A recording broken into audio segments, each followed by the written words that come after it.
Bom dia a todos. Nós vamos falar essa manhã um tema que é muito importante, um tema que é muito profundo e um tema muito delicado. E num espaço-tempo de 1 hora, que representa apenas uma pincelada numa tela. E uma tela é feita de muitas pinceladas. Então, é claro que o que vai ser abordado aqui essa manhã é muito pouco, com relação ao muito que significa as perdas para todos nós.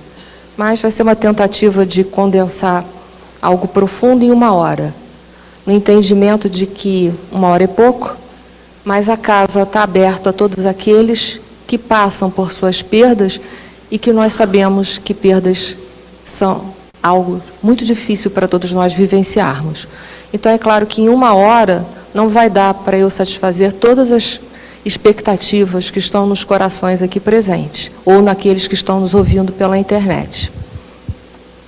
Eu escolhi o capítulo de número 16 do Evangelho segundo o Espiritismo, que é um capítulo intitulado Não se pode servir a Deus e a Mamão.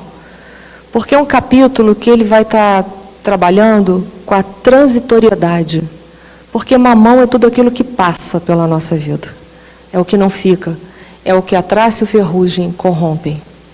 É o capítulo que vai trabalhar com a permanência e com a impermanência. A impermanência é a nossa vida nessa dimensão material. Porque tudo aqui que nós vivemos passa pela nossa vida. Nada fica eternamente. Nada. Nem esse corpo que nós tanto cuidamos e preservamos porque gostamos de aqui viver, ele também vai ser entregue. Um dia ele vai ficar. E até aquelas pessoas que nós amamos vão partir. E às vezes vão partir não dentro de um ciclo comum, cronológico, mas às vezes aqueles que deveriam partir mais tarde, na nossa experiência de vida ou na nossa expectativa de vida, eles acabam partindo antes da gente. Então, é o capítulo que vai trabalhar, vai dar suporte para a gente, um pouco de entendimento para a gente entender a transitoriedade disso tudo. Porque é um capítulo que vai estar trabalhando o ser e o ter, aquilo que vem, aquilo que passa, vai estar trabalhando o nosso autocontrole no bom sentido da palavra, no sentido de nos trabalharmos para podermos superar as nossas perdas. Então, por isso que eu escolhi esse capítulo, porque ele ajuda a ter um entendimento. Mas é claro que o Evangelho como um todo, ele representa o consolo que todos nós vamos buscar e que precisamos na nossa perda. O que se você perdesse hoje, sua vida perderia sentido? Isso foi uma pergunta que eu já fiz em outras palestras, e as respostas foram as mais variadas possíveis. Desde família, filho, marido, esposa, pai, mãe, trabalho, posição social. Essas foram algumas das respostas que me foram dadas em algumas palestras. Mas é claro que isso é muito pessoal. E é claro que quem sofreu uma perda significativa sabe muito bem o que está passando agora, nesse instante. Durante toda a nossa vida, nós sofremos perdas. O nascimento já representa uma perda. Porque quando nós nascemos, nós saímos daquele aconchego, daquela proteção do útero materno, que é tão bom, é quentinho, a gente se sente amado, se sente envolvido. Não é preciso muito esforço. A gente recebe o alimento, o amor, a proteção da mãe e do pai também. Então, quando nós nascemos, já representa a perda de tudo isso para a gente. Mas a nossa vida tem outras perdas. Muitas vezes, no caminho da nossa existência, nós temos que fazer escolhas. Vou continuar, por exemplo, trabalhar no Brasil ou vou embora do Brasil? Vou seguir esse caminho ou vou seguir aquele? Isso é uma perda, porque a partir do momento em que a gente escolhe um caminho, a gente está perdendo e está abrindo a mão do outro. Então, muitas vezes a vida nos coloca nesse tipo de situação, que é também uma perda. Muitas vezes a gente perde aquela pessoa que a gente tanto ama, tanto ama, que nós esperávamos que partisse bem depois da gente, mas que não partem. Ou aqueles até que a gente está esperando, que vai partir mesmo pela ordem das coisas. Um pai, uma mãe, pela ordem das coisas, a gente acredita que vão partir primeiro. Mas mesmo já sabendo que isso é uma fatalidade, porque a morte, ela é uma fatalidade para todos nós não podemos dizer que a gente não quer morrer, que um dia a gente vai morrer. E mesmo a gente já sabendo de tudo isso, quando a pessoa parte, a gente sente um certo vazio, uma profunda tristeza. Às vezes é alguém que saiu da nossa vida, um grande amor, mas que decidiu dar um outro rumo à sua vida, decidiu seguir uma outra direção. E a gente fica ali, como que sentado em cima da mala, olhando para o tempo, sem saber muito. O que eu vou fazer da minha vida agora? Às vezes perdemos contatos com pessoas que partiram para outra cidade, nunca mais temos uma notícia e criamos um vínculo com aquela pessoa e sentimos saudade de vez por outra, mas não sabemos nem aonde procurar essa pessoa, porque perdemos o vínculo. Às vezes perdemos, uma coisa que parece simples, né? A nossa internet falha, ou aquele dia não pega. Aquilo para a gente é uma perda imensa, porque hoje, um meio de comunicação, que é a internet, a gente pode estar próximo de muita gente que está longe. É uma forma de nos aproximar dos nossos amores, dos nossos amigos. E às vezes o simples fato de a conexão da internet ter se perdido, ter caído naquele dia, é uma dor ao nosso coração, porque a gente precisava dizer alguma coisa muito importante para alguém e a gente sente essa perda. E às vezes a gente sente a perda, eu botei ali o símbolo do Facebook, que talvez para muitos seja uma bobagem, mas para muitos representam grandes perdas. Às vezes você tinha 1000 amigos, aí você abre a tua página e vê, agora eu tenho 999. Quem foi que se perdeu? Pode parecer tolo, mas para muitas pessoas isso é uma perda muito significativa. Perdemos a juventude, porque se nós envelhecermos, se nós seguirmos em frente, nós vamos ficar velhos.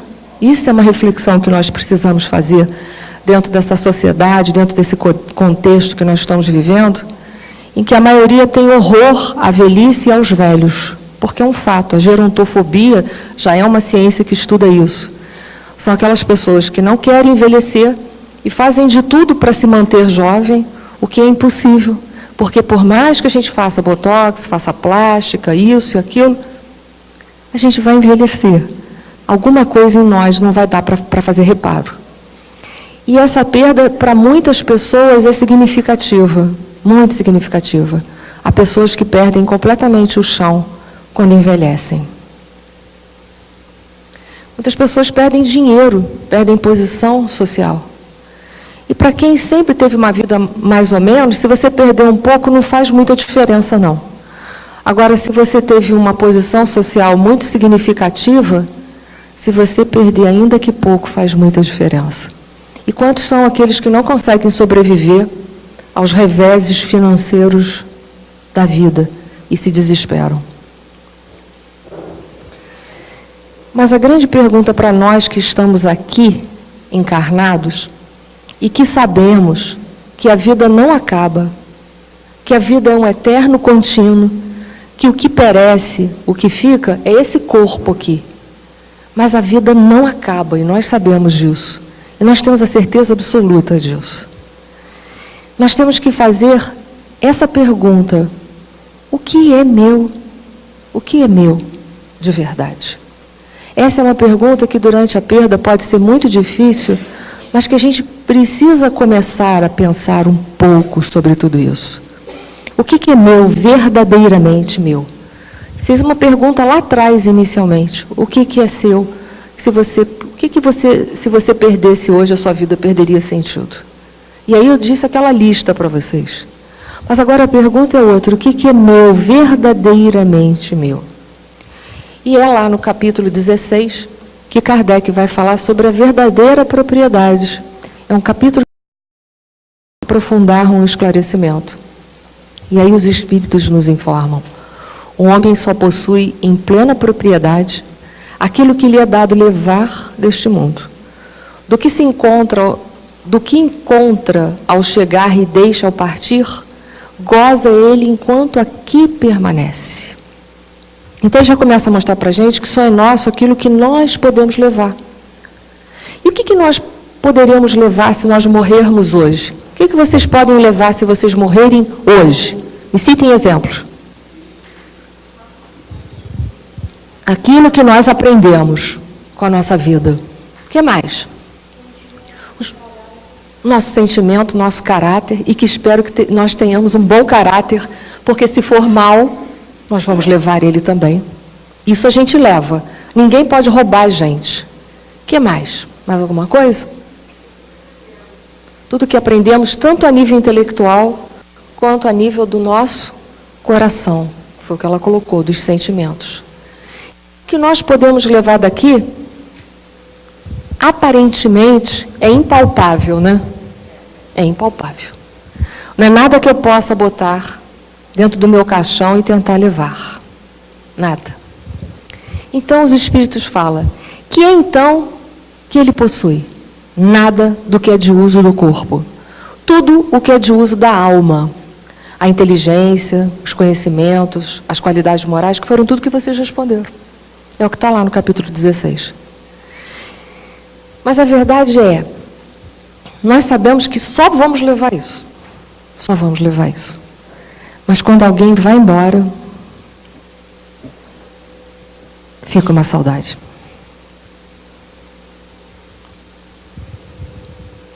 Há um pensamento popular, muito conhecido de todos, que diz: não cai uma folha de uma árvore sem que Deus tenha conhecimento. Nós falamos isso é um ditado popular. É ou não é? Mas nós acreditamos nisso? Às vezes isso não passa daqui. É racional. Que Deus, sendo a inteligência máxima, Ele sabe de tudo que se passa. Mas será que nós temos esse entendimento aqui? Nós sentimos verdadeiramente isso?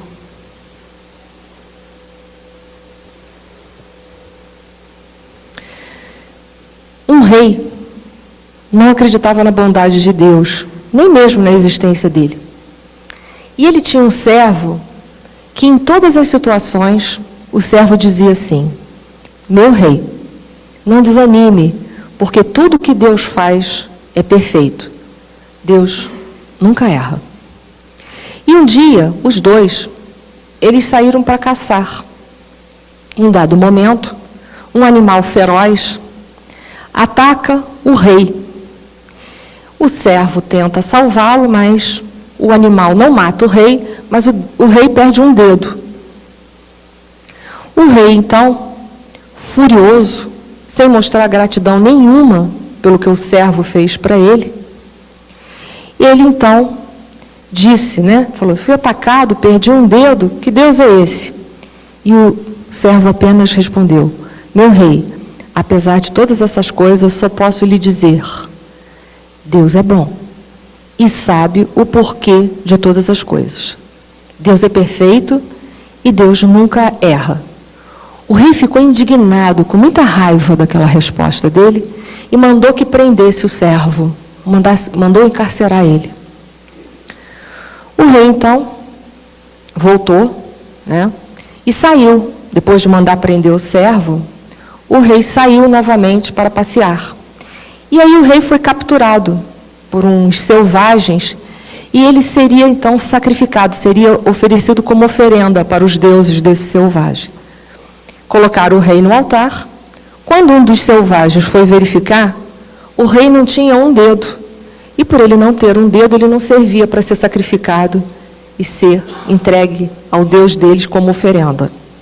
Então mandou que o rei fosse embora, porque ele não servia, faltava um dedo, ele não era perfeito, foi embora. O rei voltou ao palácio, ficou refletindo sobre tudo isso, e mandou que soltasse então o servo.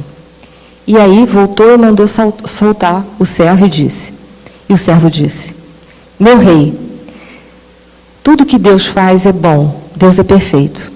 Se eu tivesse ido com o Senhor nessa caçada, nessa saída, teria eu sido sacrificado em seu lugar, pois não me falta dedo nenhum. Lembre-se mais uma vez, meu rei, que Deus é bom, Ele é perfeito, Ele nunca erra.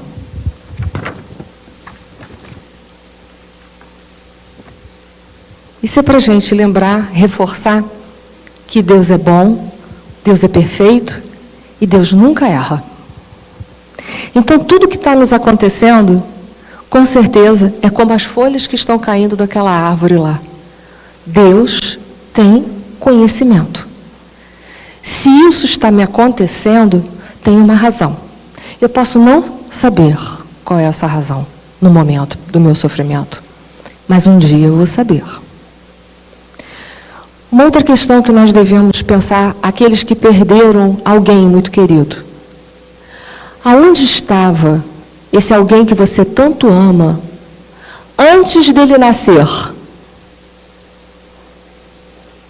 Onde estava?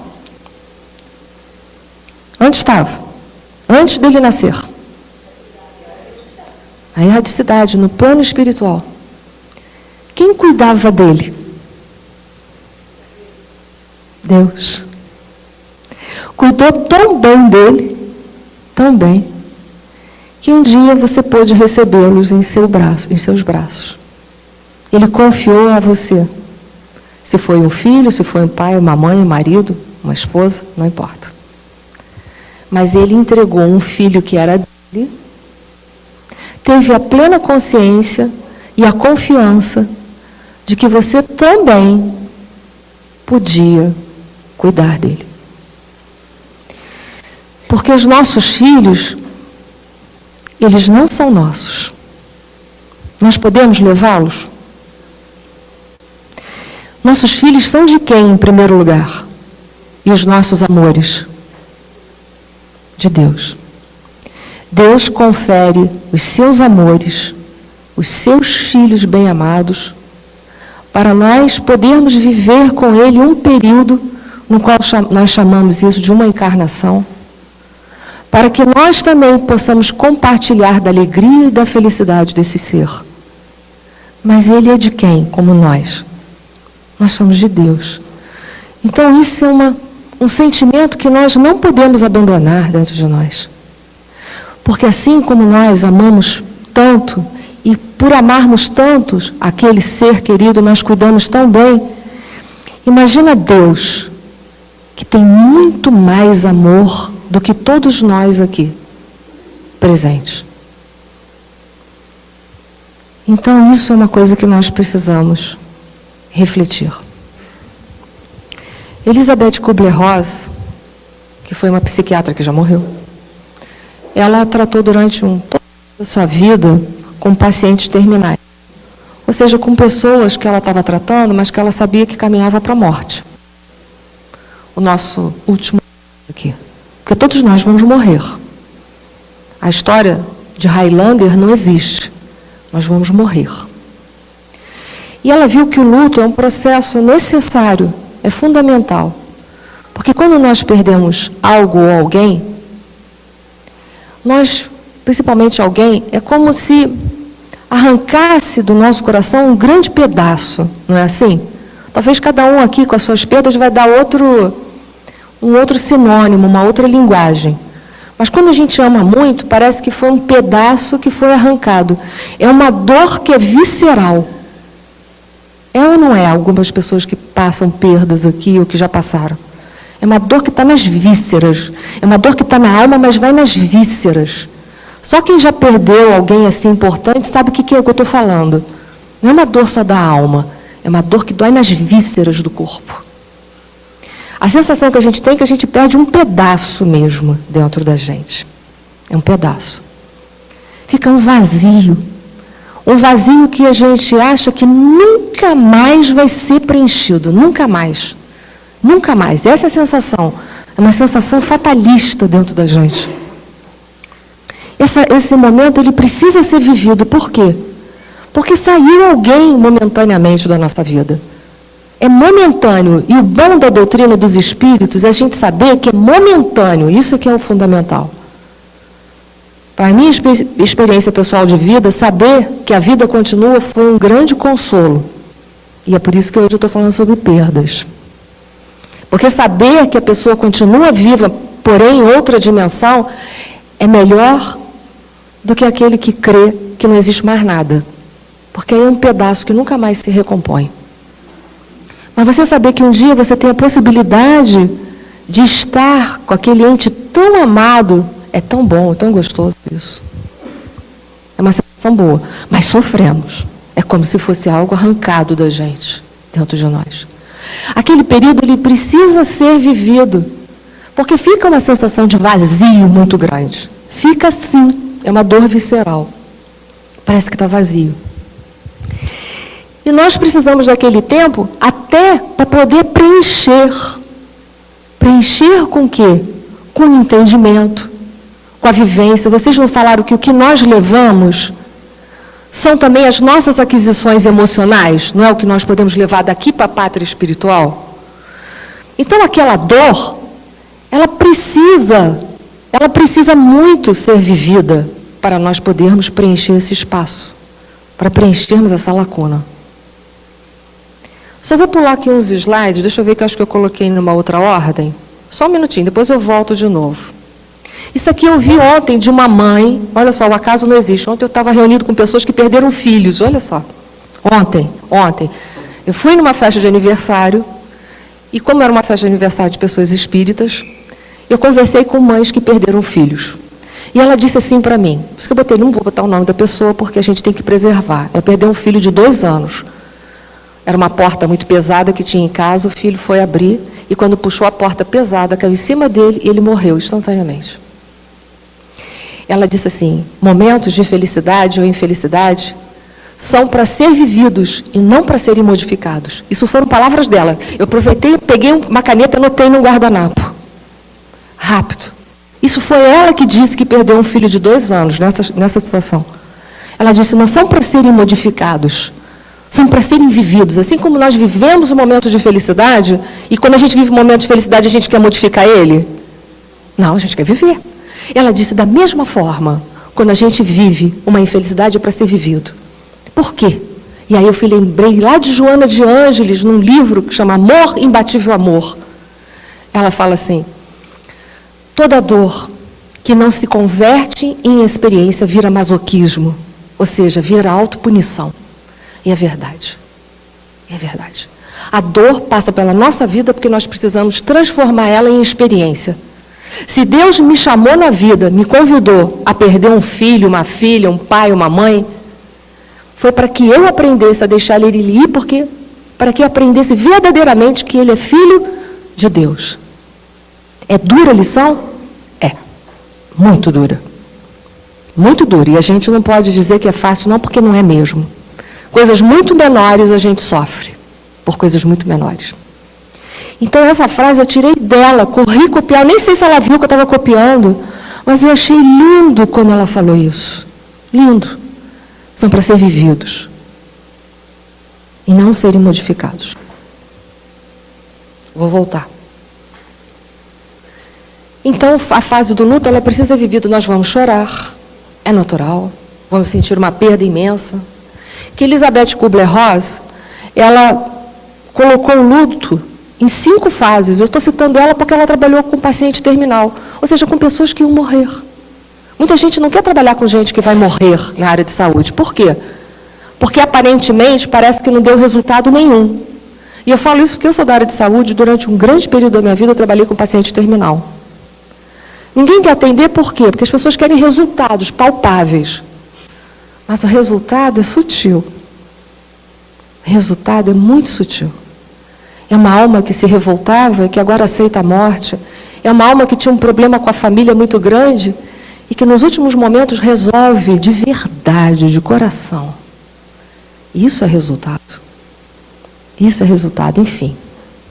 Ela diz que o primeiro passo que a pessoa passa é a negação, que é muito comum quando a gente perde. A sensação que a gente tem é que a gente não perdeu. que não vai demorar muito, a pessoa vai entrar pela porta. Eu vivi isso. Eu achava assim, daqui a pouco vem, daqui a pouco chega. Mas a pessoa morreu. Mas a gente sabe, se perguntar, a gente sabe, morreu. Mas a sensação que a gente tem emocional é que a pessoa não vai demorar muito, vai entrar. Vai demorar muito, ela entra, ela vem de volta. Porque, no fundo, a gente emocionalmente, a dor é tão grande que a gente nega inicialmente para poder suportar e trabalhar o vazio, é natural. Isso só não pode ficar, é para o resto da vida. Para o resto da vida. A gente tem que saber que é duro. Mas a gente tem que falar assim, é verdade, a sensação que eu tenho é que vai entrar pela porta, que eu vou ver na rua, que eu vou passar, que eu vou estar com a pessoa de novo. Mas eu tenho que ir falando para mim, não vou porque agora ela está nos braços de Deus. Ela voltou de novo à paternidade dela. E mesmo que eu fique chorando muito, mas eu tenho que começar a falar isso para mim. Ela foi para o braço do pai novamente. É duro, mas eu tenho que atender isso. Então nós passamos essa fase que nós negamos, não queremos assentar. A segunda fase é de raiva, de revolta. Por que Deus fez isso comigo? Né? Eu amava tanto, eu queria tanto, eu cuidava, eu procurei ser digna. Eu sou uma pessoa do bem, eu vejo tanta gente que eu acho que não é do bem, que tem tanta coisa, por que Ele me tirou isso, eu que sou do bem? A gente passa por essa fase, a gente fala isso. É importante? É. E é importante botar para fora? É. Não pode guardar? Não. Se você tiver um amigo, uma amiga, desabafa. É importante. Uma pessoa que você sabe que você pode contar, não é porque qualquer um. Que tem gente que vai rir de você, ou então vai ser duro com você, vai dizer, pare de chorar, você não pode, não sei o quê, vai ser duro. Não. Tem que deixar o outro botar um pouco para fora. É natural. Mas isso também não pode durar para sempre. E a gente tem que começar a entender e sentir dentro de nós que Deus é bom. Deus nunca erra. Depois a gente tem a fase da barganha, que a gente está tão exausto de sofrer, a gente está sem energia, está consumido, que a gente começa assim, Senhor, se o Senhor me tirar essa dor, eu faço qualquer coisa. Eu vou na casa espírita de domingo a domingo. Faço campanha do quilo, vou não sei aonde, eu faço qualquer coisa. Vou cuidar no lar do idoso, vou me dedicar a uma instituição de crianças. Mas, por favor, Senhor, me tira isso. Eu não suporto mais. Eu não suporto mais. É importante viver isso? É. Mas isso não pode ser para a vida toda. Depois vem a fase de depressão. A gente não quer ficar com ninguém, a gente quer ficar ali, sozinho, não quer mais, de forma alguma, ter contato com muitas pessoas ou com quase ninguém, porque a gente está tão sofrido que a gente quer ficar sozinho. Também não pode durar para sempre. É uma fase que eu preciso refletir, é uma fase que eu vou estar comigo mesma, olhando as minhas dores. Eu preciso entender por que elas existem ainda. E se elas não passarem nessa fase aí, ou qualquer uma das outras, eu preciso de atendimento de psicólogo. Eu preciso me conscientizar disso. Porque, com certeza, eu digo para vocês, não é só a dor da perda. Essa perda é só uma projeção de alguma coisa que está dentro de mim, que eu não consegui trabalhar ainda. E aí eu digo para vocês, se vocês ainda estão, alguém está nessa fase, precisa de ajuda de um psicoterapeuta. Precisa. Porque a aceitação, ela precisa ser feita. Alguns terapeutas dizem que essa fase não deve durar mais do que 2 anos. Se ela durar intensamente, mais que 2 anos, você está precisando de ajuda. Isso é uma dor que você projetou. É algo que não é bem só a perda do ente amado. É alguma coisa que você tem dentro de você, uma perda significativa que precisa ser trabalhada. E aí você vai precisar de ajuda de um psicoterapeuta, da tua religião, porque a religião é de suma importância. Nós temos que entender que nós somos um ser bio, psico, sócio espiritual. Então nós temos necessidades físicas, sociais, psicológicas, espirituais, e que todas elas precisam ser atendidas e amparadas. Vitor Hugo diz assim: a vida não passa de uma oportunidade de encontro. Só depois da morte se dá a junção. Os corpos apenas têm o abraço, as almas têm um enlace. E como bom saber que a gente vai encontrar de novo a pessoa amada.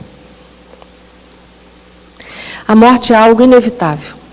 Uma das certezas que possuímos na vida é que todos nós partiremos um dia. Perder uma pessoa querida é muito difícil. E não existe um modo de estar preparado para dizer adeus a quem amamos. Foi o que eu disse. Por mais que a gente conheça, é difícil. E aí tem a frase daquela mãe que eu achei lindo. E agora nós vamos narrar alguns casos que estão nas obras de Chico Xavier. Um dos casos é da Célia Diniz, que é uma palestrante espírita, que eu não sei se alguns aqui conhecem. Eu já tive a oportunidade de estar com ela aqui em Petrópolis, lá no Francisco de Assis, e ela narrou o caso. Ela perdeu 2 filhos, ela perdeu um menino com quase 3 anos, e depois uma filha, quando já tinha por volta dos 27 anos, morre de dengue hemorrágica. Ela perdeu 2 filhos. O primeiro caso do menino, eu vou contar em linhas rápidas para a gente. Eu trouxe até a carta para ler, mas eu acho que não vai dar tempo, tá? Mas quem quiser, eu posso depois passar até a referência, ou eu posso até enviar o texto, se for necessário, tá? O menino de 3 anos, ele tinha saído com a babá para andar de bicicleta. Em dado momento, ele cai da bicicleta e bate com a cabeça no chão. Ele bate com a cabeça no chão, é amparado, é levado para o hospital, os pais levam para o hospital, faz todos os exames, está tudo bem, o menino está bem. Só que no dia seguinte, já de madrugada, por aí, a criança começa a ter convulsão, uma atrás da outra.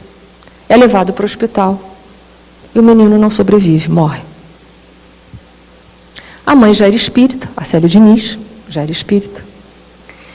E, apesar disso, ela fica muito abalada, mas procura aceitar, né, a situação, mas com dor. E vai procurar Chico Xavier.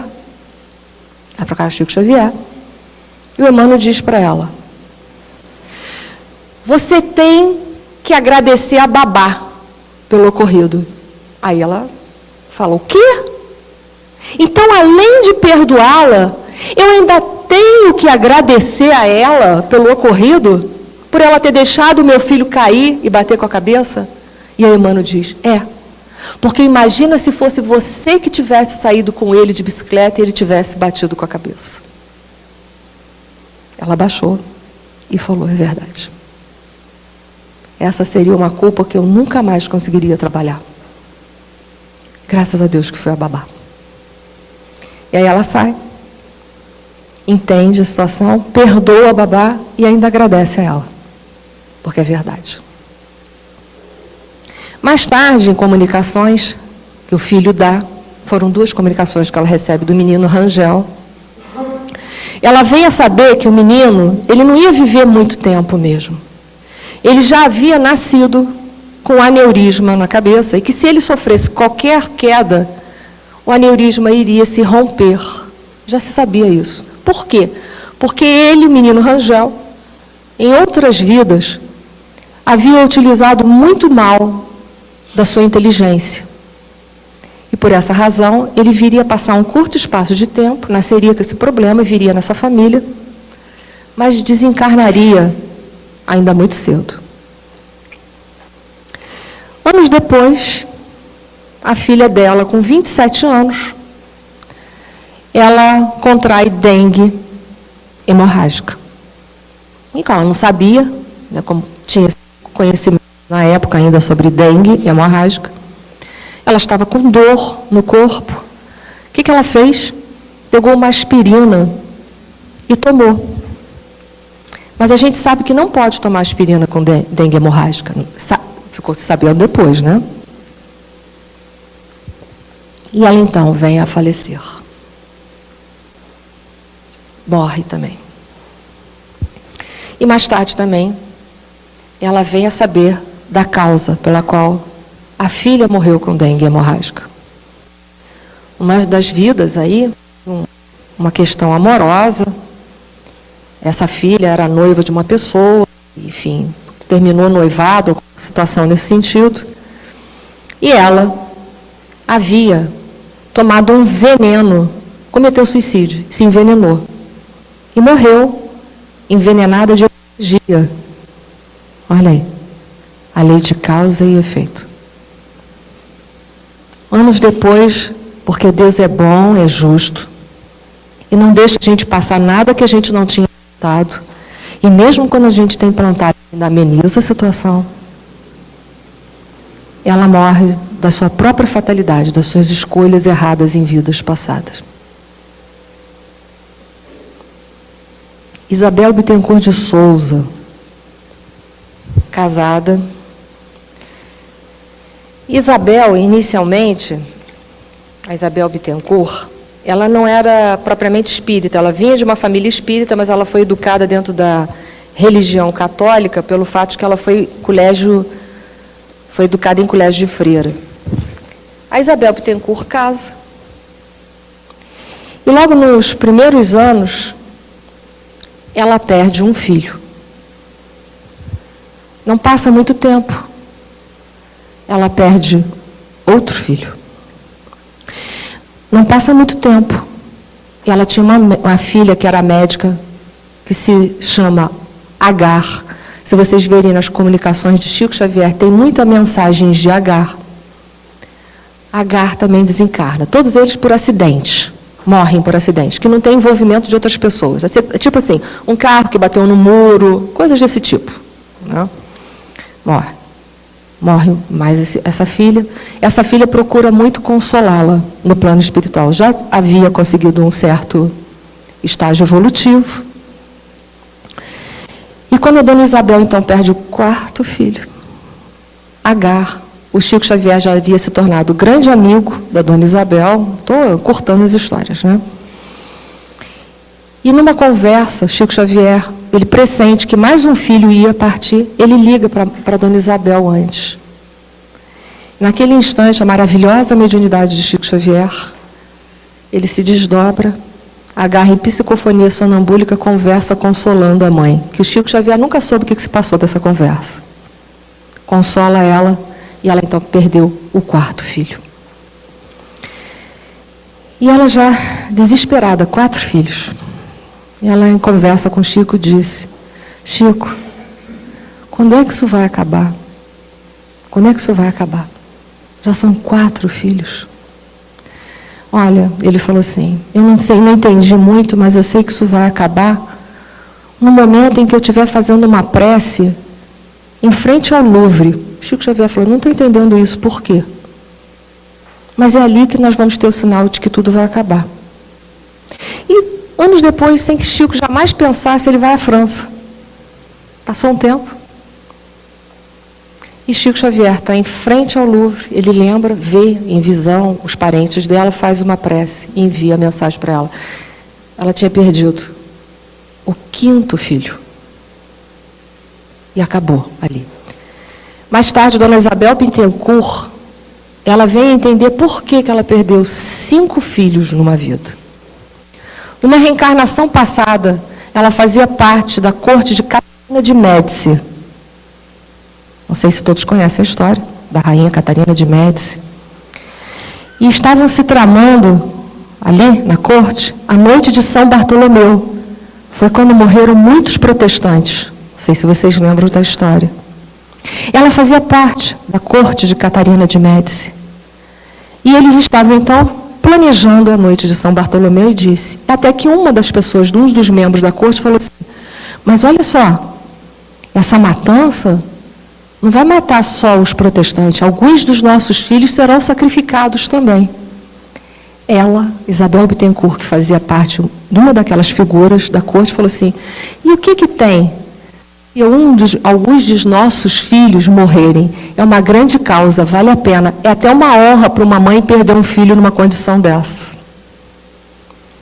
5 anos, alguns séculos depois, Isabel Bittencourt perde 5 filhos.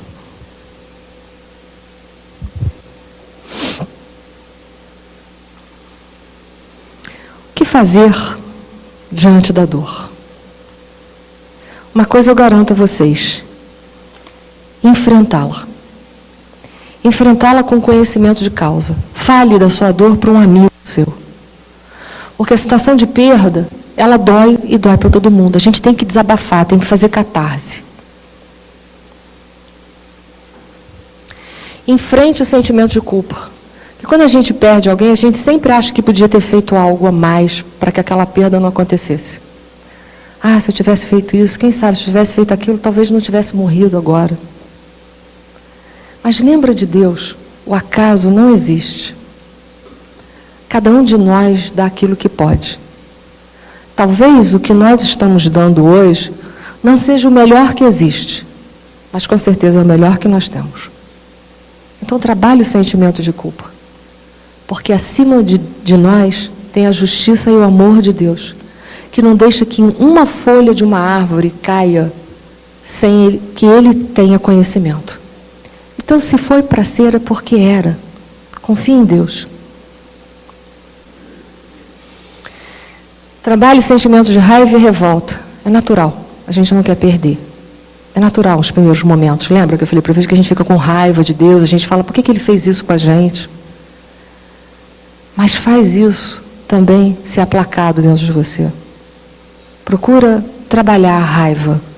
Não deixa a raiva e a revolta tomar conta da tua vida inteira.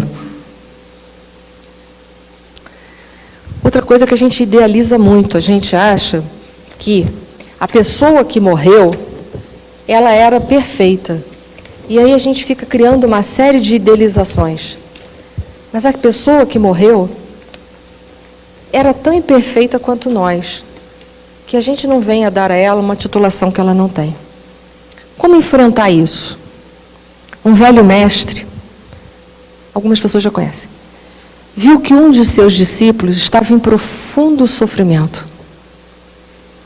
E aí convidou ele para uma experiência. Falou assim, pegue um pouco de punhado de sal dessa bolsa. E ele pegou. Falou assim, agora jogue dentro desse copo com água. Ele jogou, o discípulo. E ele falou assim, agora bebe um pouco dessa água. E aí o discípulo bebeu.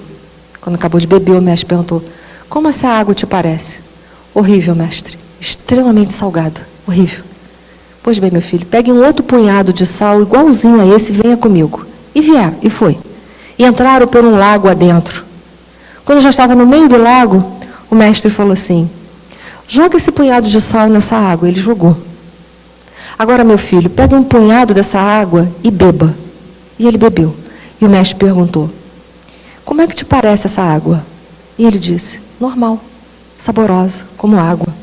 E o mestre então disse, sentou-se ao lado do jovem, pegou sua mão e disse, a dor da vida de uma pessoa não muda. Mas o sabor da dor depende de onde a colocamos. Quando você sentir dor, a única coisa que você deve fazer é aumentar o sentido de tudo que está à sua volta. É dar mais valor ao que você tem do que você perdeu. Em outras palavras, é deixar de ser copo e tornar-se lago.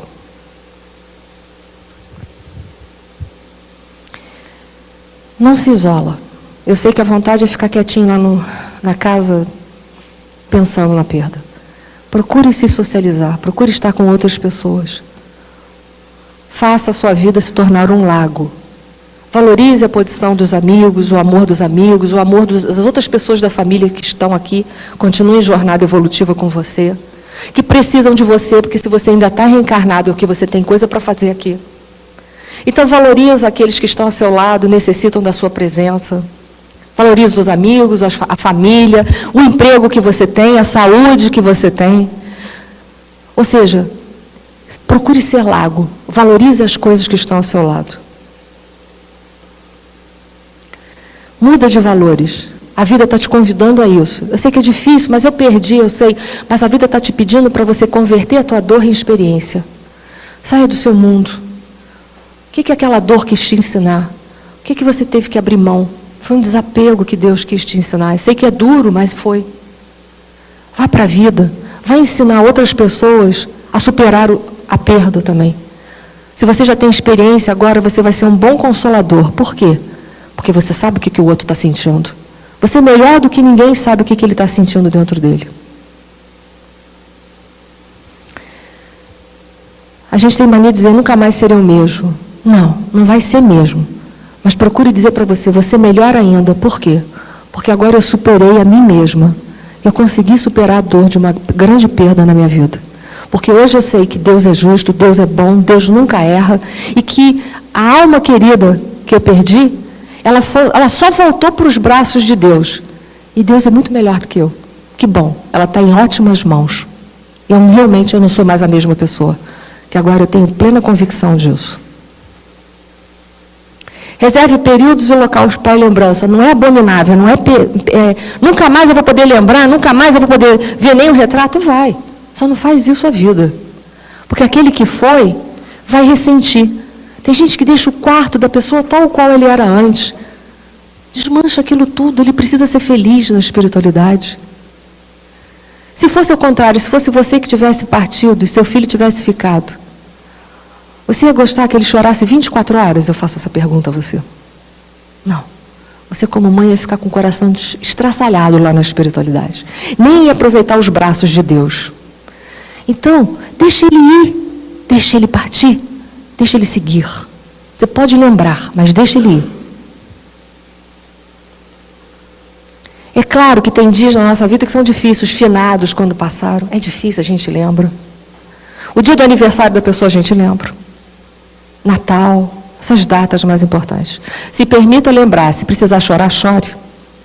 Só não se entregue àquilo. Não chore a vida inteira, não fique lembrando a vida inteira. Mas se permita uns minutos. Espera aí, amigo. Bota já não. Estou acabando. Quando a gente tem uma crença numa vida que continua, que é o caso da doutrina dos espíritos, é mais fácil a gente trabalhar. Eu até falei desses 2 casos que estão relatados no Chico Xavier, nas obras, nas cartas, no correio fraterno dele. Isso é uma prova cabal. Muita gente foi consolada com a mediunidade de Chico Xavier. E como é bom a gente saber que a vida continua. Porque é muito bom saber que um dia a gente vai ver de novo e vai poder enlaçar aquela pessoa. Né? Não se sentir culpada, você fez tudo que você podia fazer. Se reajuste a vida, volte a trabalhar, volte a viver, porque as pessoas que estão aqui vivas precisam de você, para que amanhã você não venha perder uma daqueles que você está vivendo e novamente você se sentir culpada. Faça de tudo por aqueles que estão vivos. Porque se um dia eles partirem, você vai falar, fiz o que eu podia ter feito. Fiz o que eu podia ter feito. Então viva o presente, não viva de passado. Se reajuste, se restabeleça na sociedade. Estou acabando. Liberte-se das expectativas irreais. É o que eu disse para vocês. Se vocês verem que o luto está indo muito longe, procure ajuda. Você vai precisar. E vai, eu vou pular. Tá? Se precisar, a psicologia é de Deus. É isso que nós precisamos entender. A medicina é de Deus. Então, psicólogo, terapeuta não é só para maluco, não. É para ajudar a gente a trabalhar as perdas que a gente não deu conta da nossa vida. E tem tanta coisa que a gente não dá conta na nossa vida. E graças a Deus que Deus enviou à Terra a psicologia. Porque aí, com aquelas técnicas, poderão nos ajudar, nos libertar. Se a gente está precisando, usa. Está precisando do remédio do psiquiatra? Usa. Só não usa para sempre, se liberta. Mas use no período que for preciso usar. A medicina, a psicologia é de Deus. E graças a Deus que Ele enviou à Terra esse alívio, esse consolo para todos nós. Acabei. Esse é meu desejo sincero para vocês, é de coragem. Cor vem de coração, agem de agir. Nós precisamos de muita coragem para amar. E amar é deixar que o outro seja. Amar é deixar que o outro vá, muitas vezes. É duro falar isso, mas é verdade. Também tenho minhas perdas. Então não estou falando teoricamente. Estou falando daqueles que também... Estou falando como aquela que perdeu pessoas que ama. E vou dizer, o Doutrina dos Espíritos tem muito para nos ajudar. Agora, no final, quando acabar a prece, eu vou deixar um vídeo, mensagem de Vitor Hugo, rolando. Vai ficar rolando o tempo todo. Vocês podem ir tomando passe e voltar, porque eu já pedi o Guilherme para deixar rolando. Vejam essa mensagem de Vitor Hugo para acabar de ajudar no consolo. Porque eu sei que às vezes tem gente passando aqui momentos de perdas. Mas eu digo, se agarrem a Deus. Deus nunca erra. Deus é bom. Muito obrigado. Uma manhã de paz e luz.